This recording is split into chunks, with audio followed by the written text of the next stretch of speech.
환영하고 축복합니다. 오늘 곡식 거둘 때라는 제목으로 함께 은혜 나누겠습니다. 여러분은 나는 복을 많이 받은 사람이니 주는 사람이야 이렇게 생각하십니까? 아니면 내가 줄 게 뭐가 있어? 나도 힘들어 죽겠는데 라고 생각하시나요?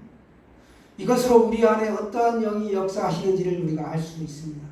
고린도전서 12장 2장 12절에 보시면 우리가 세상의 영을 받지 아니하고 오직 하나님으로부터 온 영을 받았으니 이는 우리로 하여금 하나님께서 우리에게 은혜로 주신 것들을 알게 하려 하심이라 이렇게 말씀하셨습니다. 하나님의 성령님은 부유한 영이시고 이 세상의 영은 가난의 영입니다. 가난의 영에 사로잡힌 사람은 돈을 많이 가져도 남을 도울 수 없습니다. 가난의 영은 그래서 가지지 못하는 것에 대하여 두려움을 만들게 하기 때문에 그렇습니다. 그래서 충분히 가진 자조차도 영원히 자신이 충분하지 않다라고 생각하는 것이죠. 우리가 남을 돕고 나누어주고 구제하는 일을 하는 것, 이것은 가난의 영이 나에게서 물려갔다는 증거입니다. 그러한 사람에게는 하나님께서 큰 복을 주시겠다라고 약속하셨습니다. 곧 후일되어 누르고 흔들어 넘치도록 하여 너희에게 안겨주겠다 라고 말씀하셨습니다. 아멘이 되시죠? 아멘. 더 나누어 주는 삶을 살아가도록 우리를 이끌어 주십니다. 이런 우리들이 바로 복을 받은 사람들이죠. 하나님께서 우리에게 오늘 감사하라고 하셨습니다. 우리들의 감사 생활이 정말 하나님이 나의 아버지가 되는 사람으로 내가 여기면서 살고 있는지 중요한 척도가 되고 있습니다. 성경에 보면 하나님께서는 이스라엘 백성들에게 너희들이 지켜야 할 3가지 절기가 있다라고 말씀하시는데, 첫 번째 절기는 애굽으로부터 구출받은 것에 감사한 유월절에 대한 감사요, 두 번째는 밭에 뿌린 것에 첫 열매를 드리는 맥추절에 대한 감사입니다. 맥추절, 초실절이라고 하는데 그해 처음으로 수확한 곡식의 첫 열매, 첫 결실, 첫 열매가 초실이죠. 이 초실을 말하는데 초실은 보리를 말합니다. 이 보리를 드리라는 겁니다. 셋째는 연말에 추수한 곡식을 저장하면서 드리는 수장절입니다. 이것이 변형되어 오늘날 추수감사절로 12월 셋째 주일에 지키고 있습니다. 이 세 감사 절기 중에 오늘은 맥추절로 지키게 됩니다. 이스라엘 백성들이 광야 생활 40년 내내 만나와 메추라기를 질리도록 먹었습니다. 그러다가 자신들이 직접 손으로 농사지은 그 곡식의 나달을 보면서 얼마나 한번 먹어보고 싶었겠습니까? 감격적이죠. 그러나 하나님은 먼저 이스라엘 백성들에게 말씀하십니다. 그것을 너희가 먹지 말고 곡식한 그 곡식단을 가지고 제사장에 갖다 드려라. 그러면 제사장은 안식일 이튿날에 유제로, 즉 흔들어서 드리는 게 유제죠. 곡식단을 가지고 나가서 하나님 앞에 흔들어서 드리는 거예요. 그걸 흔들 요자를 써서 유제다라고 성경에 기록되어 있는데, 개역개정에는 흔든다라고 표현이 되어 있습니다. 10절에서 보시면 너희 곡물의 첫 이삭 한 단을 제사장에게 가져갈 것이요 라고 하면서 너희 하나님께 예물을 가져오는 그날까지, 그해 수확한 곡식의 첫 열매를 가져오는 그날까지 절대로 맛보지 말라는 겁니다. 얼마나 먹고 싶겠어요. 우리 식사가 이렇게 나오면 기도하기 전에 막 숟가락이 가고 싶은 것처럼 40년 동안 기다렸던 그 추수의 첫 열매를 먹으니까 굉장히 유혹이 되지요. 그러나 먼저 먹지 말고 하나님께 먼저 드리라는 겁니다. 초실을 드리면서 감사를 하라는 것이죠. 여러분, 첫 열매를 드려보셨습니까? 내가 처음으로 첫 직장에서 받은 봉급, 또 11조를 내가 하나님 앞에 드리는 것을 말씀합니다. 하나님은 우리가 목마를 때 그냥 간신히 목을 적시는 정도로만 주시는 분이 아니시라 충분히 차고 넘치도록 주시는 분이십니다. 명절 끝날 곧 큰날에 예수께서 서서 외쳐 이르시되 누구든지 목마르거든 내게로 와서 마시라. 나를 믿는 자는 성경의 이름과 같이 그 배에서 생수의 강이 흘러 나오리라 하시니 이는 그를 믿는 자들이 받을 성령을 가리켜 말씀하신 것이라. 이렇게 말씀합니다.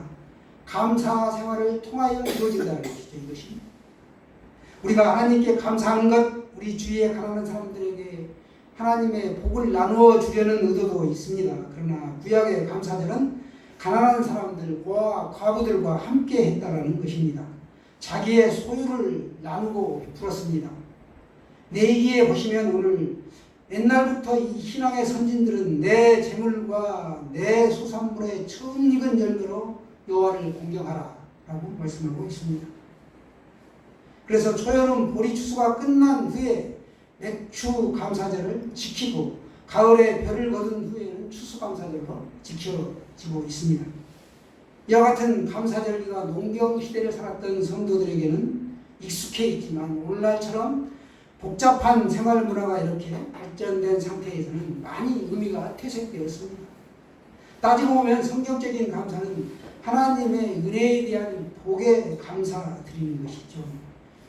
이것이 성도들의 신앙 행위로 직결되고 있습니다. 시대나 환경에 상관없이 지켜져야 하는 것을 말씀하고 있습니다. 신구약 성경을 보시면 분리가 되어 있는데 실제로는 이것이 하나로 연결이 되어 있습니다.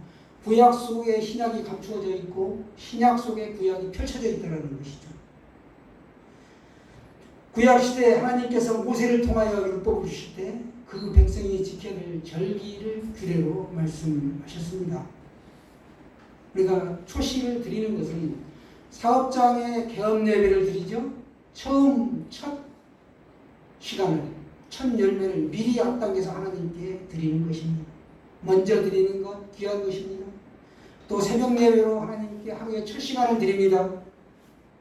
그런가 하면 여러 가지 자신이 하는 모든 처음의 일, 거기에서 은혜를 받으면 거기에 대한 감사가 수반됩니다. 이런 사람에게 하나님께서 어찌 복을 주시지 않겠습니까? 본문 말씀을 보시면 땅에 심은 곡식의 첫 열매를 거두었을 때 그것으로 하나님께 감사의 제사를 드리라 라고 명령하셨다는 것입니다. 출애굽기 23장 16절에 보시면 맥추제를 지키라. 이는 내가 수고하여 밭에 뿌린 것에 첫 열매를 거두매니라 이렇게 말씀하셨습니다. 또 34장에도 77절 곧 맥추의 초실절이라고 기록하고 있습니다. 맥추절이 6월절을 지난 후 50일 만에 지켜지는 절기이기 때문에 신약의 오순절과 같은 의미입니다. 그런 면에서 보면 맥추절은 오순절날 성령 강림으로 시작된 어떤 신약교회의 시작이다 라고 볼 수 있습니다. 더 나아가 예수 그리스도로 말미암아 이 지상에 전개되는 하나님 나라의 비전을 말씀하고 있습니다. 성경이 맥추절의 규례를 정해놓은 것은 하나님께서 인류에게 베풀어 주실 복된 명령이라는 것이죠. 그리스도인은 이 절기를 통하여 하나님께 대한 감사의 신앙을 실천하고 또 그것이 하나님과 교통하는 신령한 삶의 비결이 된다는 것입니다. 행한 대로, 뿌린 대로, 심은 대로 나타나는 것이죠. 사람이 영위하는 사업 가운데 농사처럼 순수하고 진실한 것이 없습니다. 정직한 그 뿌리고 거두는 법칙이 적용됩니다. 오늘 사회를 이렇게 여지경으로 만든 요인 가운데 중요한 게 하나가 뭔가 하면 인간의 욕망이 비전인 것입니다. 일확천금을 꿈꾸고 복권을 사고 이런 것들이 다 그런 것이죠. 요행을 바란다라는 것입니다. 야고보서에 보면 보라 농부가 땅에서 나는 귀한 열매를 바라고 이른 비와 늦은 비를 기다리나니 라고 했습니다. 씨를 뿌린 자에게는 소망이 있고 땀 흘려 노력하면서도 거기에 꿈을 심으며 때를 기다리며 인내하며 탐스러운 열매를 거머쥘 것을 소망합니다. 그리고 그걸 손에 쥐었을 때 아주 큰 기쁨이 수반되는 것입니다. 그래서 시편 126편에서 말씀하시기를 울며 씨를 뿌리러 나가는 자는 반드시 기쁨으로 그 곡식단을 가지고 돌아온다 라고 하였습니다. 하나님의 복은 귀한 것입니다. 인간은 다른 동물에 비하여 매우 고지능과 발달된 능력들을 가지고 있고 여러 가지 문화를 누릴 수 있는 아이디어를 가지고 있습니다. 그러나 하나님 앞에서 볼 때는 무기력한 존재일 수밖에 없습니다. 자신이 모든 것을 할 수 있는 것 같지만 정작 실제로 그렇게 할 수 있는 게 많지 않습니다. 다만 하나님의 도우심과 은혜가 있을 때만이 모든 것이 가능한 것이죠. 사도 바울은 말합니다. 자신이 선에 대한 의지가 있고 그것을 행하고자 하는 마음은 있어도 이를 행할 수 있는 능력은 자신에게 없다라고 고백합니다. 사람이 씨를 뿌리고 가꾸어 열매를 추수할 때 하나님께서는 거기에 알맞게 햇빛을 주시고 공기를 주시고 이것들을 자라게 하신다는 거죠. 나는 심었고 아볼로는 물을 줬을 때 오직 하나님은 자라게 하신다 라고 하십니다. 그러므로 심는 이나 물 주는 이는 아무것도 아니로되 오직 자라게 하시는 이는 하나님 뿐이다 라고 고백합니다. 그래서 우리에게 필요한 것은 감사와 보답하는 삶입니다. 여러분, 하나님의 은혜에 대한 깨달음이 있는 사람은 감사하는 마음을 간직하게 되는 것이고 또한 거기에 보답하는 삶을 살아가게 됩니다. 성도의 신앙은 언제나 하나님의 은혜, 곧 예수 그리스도를 통한 구속에 대한 사랑의 감사를 가지고 있고 하나님께 영광을 돌리고자 하는 행위가 나타나게 되어 있습니다. 오늘 맥추절 제도를 이렇게 발표한 것을 보면 하나님의 은혜에 대한 감사의 표현하는 하나의 의식입니다. 출애굽기에서 14절에 보시면 너는 매년 3차 내게 절기를 지킬지니라 이렇게 말씀합니다. 유월절과 맥추절과 수장절 이 3대 감사절기를 지키라는 것입니다. 하나님께서 모세를 통하여 이와 같이 율법을 선포하실 때는 먼저 그들이 애굽에 종되었던 때에서 해방되어나 그 출애굽했던 것들을 상기하라는 겁니다. 너희들이 그 광야 40년 동안 고생했던 것, 애굽에서 종살이했던 것을 그 고난을 되씹으라는 것이 아니라 하나님께서 어떻게 너희를 여기까지 인도하셨는지 그 은혜에 감사하라는 것입니다. 하나님의 백성들이 맥추절을 지킬 때 땅에 뿌린 씨앗의 첫 열매를 가져다가 제물로 드리는 행위와 관련하여 신약적인 의미로 우리가 오늘 신령한 교훈을 찾을 수 있습니다. 그것은 영광스러운 부활의 진리를 나타냅니다. 복음은 신비로운 부활의 진리를 지니고 있습니다. 사도 바울은 예수님의 부활을 믿지 못하는 사람들에게 부활의 진리를 믿지 못하는 사람들에게 진리를 논증하는데 어떻게 표현하는가 하면 땅에 떨어지는 씨앗의 비유를 통하여 말씀합니다. 그래서 고린도전서 15장에 보시면 어리석은 자여 너의 뿌리는 씨가 죽지 않으면 살아나지 못하겠고 또 너의 뿌리는 것은 장래 형체를 뿌리는 것이 아니요 다만 말이나 다른 것의 알갱이뿐이로되 하나님이 그 뜻대로 저에게 형체를 주시되 각 종자에게 그 형체를 주시느니라 하였습니다. 땅에 떨어지는 한 알의 밀알은 죽어 없어지지만 새로운 형체의 생명이 다시 부활합니다. 부활의 도리도 썩을 것으로 심지만 썩지 않을 것으로 다시 살아난다라는 것입니다. 이것이 바로 신비로운 것이죠. 지금 우리는 성경이 말하는 맥추절의 교훈을 살펴보고 있습니다.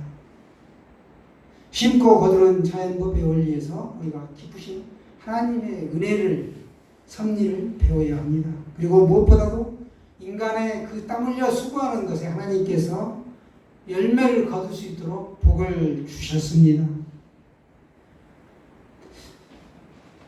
경건한 예배와 정성 어린 제물로 하나님 앞에 나아갈 때 하나님께서 한량없는 복으로 우리에게 베풀어 주십니다.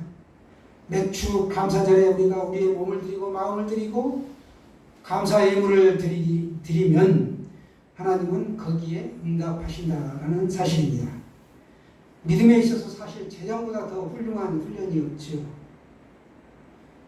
어려운 교회나 이웃이 있을 때 우리가 그냥 평안히 가라, 기도할게요 하고 그냥 지나칠 수 없습니다. 예 하나 말씀드리겠습니다. 스코틀랜드에 홀로 아이를 키우는 한 엄마가 있었습니다. 그들은 끼니를 때우기가 힘들 정도로 몹시 가난했습니다. 하루는 엄마가 밀통 바닥을 박박 긁다 서러워 흐느끼자 그 모습을 바라보던 5살 난 아이가 엄마의 옷소매를 붙잡고 묻습니다. 엄마, 왜 울어요? 하나님이 엄마가 밀통 긋고 있는 소리를 못 들을까 봐서요. 엄마는 그 아이를 끌어안고 한없이 울었습니다. 워런은 자신의 저서 오늘이라는 예배에서 이렇게 말합니다. 가난의 문제는 단순히 돈이 없는 것이 아니라 공동체가 없는 것이다. 또 가족이나 친구와의 깊은 연대가 없는 것이고 의지할 사람이 없는 것이고 넘어졌을 때 손잡아줄 사람이 없는 것이다. 이렇게 말했어요. 어느 그리스도인의 기도에도 하나님 굶주리는 자들에게는 빵을 주시고 빵을 가진 우리에게는 정의에 대한 굶주림을 주옵소서. 아멘입니까? 하나님은 진정 복 자체이십니다. 하나님에 대한 믿음을 분명히 하는 감사절이 되시길 바랍니다. 가진 것이 없다고요? 기도할 수 있고 찬양할 수 있고 100원짜리를 드릴 수 있고 1000원짜리를 드릴 수 있다는 것입니다. 나눠주는 삶을 살게 되면 그 사람은 염려하지 않는 삶을 살게 되고 고백하게 될 수 있죠. 미리 앞서 먼저 감사하는 거죠. 그리 아니하실지라도 감사하는 거죠. 금년 하반기에도 나는 이미 복을 받았습니다. 이렇게 고백하며 살겠노라고 미리 감사할 수 있습니다. 여러분에게 그런 감사가 있기를 원합니다. 지금 우리는 성경이 말하는 이 맥주절의 교훈을 살피면서 심고 거두는 자연법의 원리를 우리가 다시 한번 되새겨 봤습니다. 여기에는 깊으신 하나님의 섭리가 있다는 것이죠. 썩을 것으로 심지만 다시 형체가 다시 살아나는 겁니다. 우리가 이 땅을 살다가 죽지만 다시 믿음의 사람이 일어나는 것과 같은 원리입니다. 정성 어린 제물로 이어질 때 우리가 한량없는 복을 하나님께서 우리에게 베풀어 주실 것입니다. 이와 같은 감사의 삶이 우리가 지상에서 누리는 이 육신 생활에서 복을 받는 것 여기에 국한되는 것이 아니라 하나님 나라에서 하늘나라에서 저 천국에서 우리가 더 충만한 삶을 누릴 그런 것이라는 것이죠. 사랑하는 여러분, 생수의 강이 흘러 넘치는 복된 삶을 살아가시기를 축원합니다.